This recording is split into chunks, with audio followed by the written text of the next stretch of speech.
चलिए अगला प्रश्न 9 देखते हैं कि यूक्लिड विभाजन प्रमेयिका का प्रयोग करके दर्शाइए कि किसी धनात्मक पूर्णांक का वर्ग किसी पूर्णांक m के लिए 3m या 3m+1 के रूप का होता है।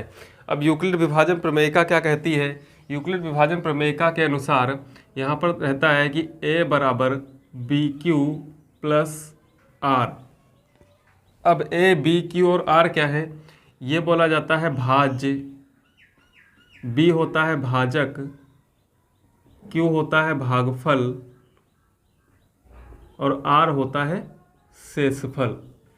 जैसे अगर 2 से भाग किया जाता है 7 को तो 3 बार टेबल लगेगा, 2 तियाँ 6 होगा, 1 क्या होगा? शेष होगा। तो यहाँ पर 7 क्या है? यहाँ पर 7 है भाज्य यानी कि जिसको भाग किया गया है, 2 क्या है? भाजक जिसने भाग किया है, 3 क्या है? भागफल जितनी बार आपका टेबल लगा है और 1 क्या है? शेषफल। तो 7 इस भाग को अगर चेक करना है तो भाजक और भागफल की गुणा करनी है, तो 2 और 3 की गुणा करोगे तो 2 गुणे 3 प्लस उसमें एक शेषफल आपको जोड़ना है तो बराबर में आ जाएगा आपके भाज्य के। 2 और 3 की गुणा 6 प्लस 1 7 बराबर यहाँ पर 7 आ जाएगा। तो भाज्य बराबर भाजक गुणे भागफल प्लस शेषफल, ये यूक्लिड की प्रमेयिका के अनुसार तो a बराबर BQ प्लस R। इस प्रमेयिका का प्रयोग करके दर्शाना है कि किसी धनात्मक पूर्णांक का वर्ग, अगर कोई एक पूर्णांक हम लेते हैं और उसका वर्ग करते हैं तो उसका जो वर्ग है वो किसी पूर्णांक m के लिए 3m या 3m+1 के रूप का होता है। तो चलिए सबसे पहले मान लेते हैं, सबसे पहले मान लेते हैं कि माना x कोई धनात्मक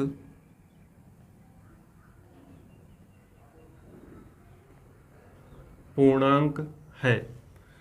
x कोई धनात्मक पूर्णांक है, तो जब x एक कोई धनात्मक पूर्णांक है तो उसको हम क्या लिख सकते हैं? अतः इसे 3q या 3q+1 के रूप में लिखा जा सकता है। तो हमें सिद्ध क्या करना है?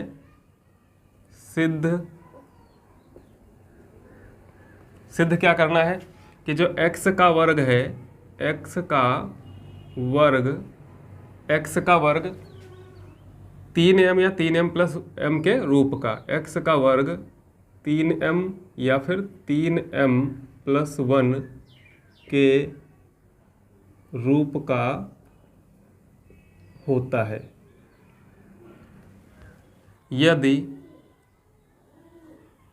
आप लेते हैं x बराबर किसके? 3q के। x बराबर है आपके 3q, तो x का करना है वर्ग, तो जो x का स्क्वायर होगा वो आपका जो 3q है इसका भी वर्ग होगा। जब इसका वर्ग करेंगे तो ये 9q², x² बराबर 9q²। अब x का जो वर्ग है ये आपको दिखाना है कि 3m या 3m+1 के रूप का। तो यहाँ पर 9 के गुणनखंड करते हैं 3 गुणे, यहाँ पे बचेगा 3q²। यदि 3q² को m मान लिया जाए तो ये आपका हो जाएगा 3, और इतने पार्ट को अगर m मानेंगे तो ये हो जाएगा 3m, यानी कि जो x² है वो 3m के रूप का है। तो यहाँ पे लिख देंगे कि जहाँ 3q² बराबर क्या है? m के। इसी प्रकार आगे चलते हैं। यदि x बराबर है 3q+1 के, तो जब दोनों पक्षों का वर्ग करेंगे तो x² और यहाँ पर हो जाएगा 3q+1 का होल स्क्वायर, 3q+1 का होल स्क्वायर। और जब a+b का होल स्क्वायर का इसमें फार्मूला लगेगा तो a² मतलब 3 का वर्ग जब करेंगे तो 9 हो जाएगा, q का वर्ग करेंगे तो q² हो जाएगा, फिर उसके बाद b² यानी कि 1 का वर्ग 1 रहेगा, फिर होता है 2ab, तो 2a का मान है 3q और b का मान है 1। तो 9q² प्लस 2 और 3 की गुणा, यहाँ पे गुणा नहीं करेंगे, 2 गुणे 3q, एक को छोड़ देने पर यहाँ पर प्लस का एक ये लिखा जाएगा। ये 9q² आपका है, ये 2 गुणे 3 q गुणे 1 और प्लस का 1, 3 कॉमन मिल रहा है तो यहाँ से 3 ले लेंगे कॉमन, तो यहाँ से 3 कॉमन जब होगा तो यहाँ पर बचेगा 3q² प्लस यहाँ से 3 निकल जाने पर बचेगा 2q और बाहर रह जाएगा 1।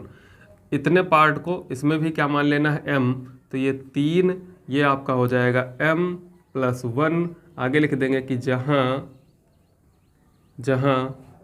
3q² प्लस 2q बराबर क्या है m के।